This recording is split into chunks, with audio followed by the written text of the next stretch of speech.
तर पुण्यातल्या मुंढवा जमीन व्यवहार प्रकरणातील 3 अहवालांपैकी राजेंद्र मुठे समितीचा अहवाल विभागीय आयुक्तांना सादर करण्यात आला। या अहवालामध्ये अमेडिया कंपनीवर ठपका ठेवण्यात आलाय, मात्र पार्थ पवार यांच्यावर मात्र थेट कोणताही ठपका ठेवण्यात आलेला नाही। व्यवहार करताना कंपनीचे भागीदार दिग्विजय पाटील आणि शीतल तेजवानी यांच्यामध्ये कागदोपत्री व्यवहार झाला, त्यामुळे पाटील आणि तेजवानी यांच्यावर ठपका ठेवण्यात आलाय।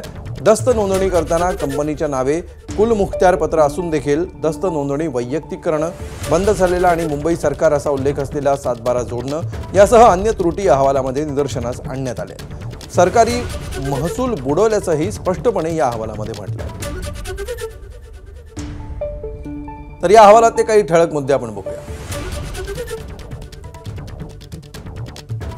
कंपनीच्या नावे कुल मुख्त्यार पत्र असूनही दस्त नोंदणी वैयक्तिक केल्याचं या अहवालात नमूद करण्यात आलंय।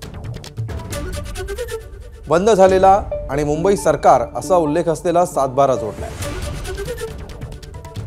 मुद्रांक शुल्कामध्ये माफी मिळवताना जिल्हा उद्योग केंद्राचं पात्रता प्रमाणपत्र जोडलं नसल्याचं उघड झालंय।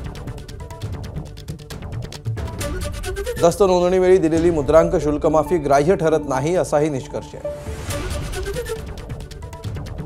मुद्रांक शुल्क माफी घेऊन सरकारचा महसूल बुडवल्याचा ठपका ठेवण्यात आलाय। अभिनिर्णयासाठी सादर केलेल्या दस्तातील मजकूर आणि नोंदणीच्या वेळेच्या खरेदी खतातील मजकूर वेगवेगळा आहे।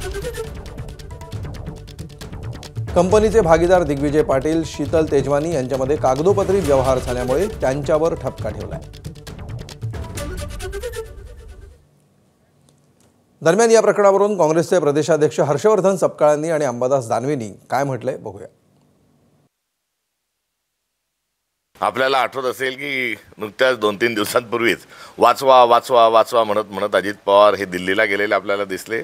अमित शहांना ते भेटले आणि त्यांच्याकरवी त्यांनी ही एक क्लीन चिट आणलेली असावी। पार्थ पवार ज्या कंपनीचे संचालक आणि ज्याचा 99% शेअर आहे त्याचं नाव याच्यात येत नाही आणि ज्याचा 1% शेअर आहे, मला असं वाटतं येणाऱ्या काळात महाराष्ट्रात काय देशात सुद्धा जर अशा घटना गेल्या तर मला असं वाटतं सरकारने अशाच पद्धतीनं न्याय सगळ्यांनाही द्यावा। त्याला वाचवायचं का? कारण सगळ्यांच्याच हात दगडाखाली आहे, कोणी ना कोणी कुठं ना कुठं अडकलेलं आहे। प्रत्येक याच्यामध्ये कोणाचा ना कोणाचा हात आहे। त्याच्यामुळं आपल्या म्हणतो चोर चोर सगेरे भाई, अशा पद्धतीनं हे चोर चोर सगेरे भाई सगळे झालेले आहेत। एबीपी माझा, उघडा डोळे बघा नीट।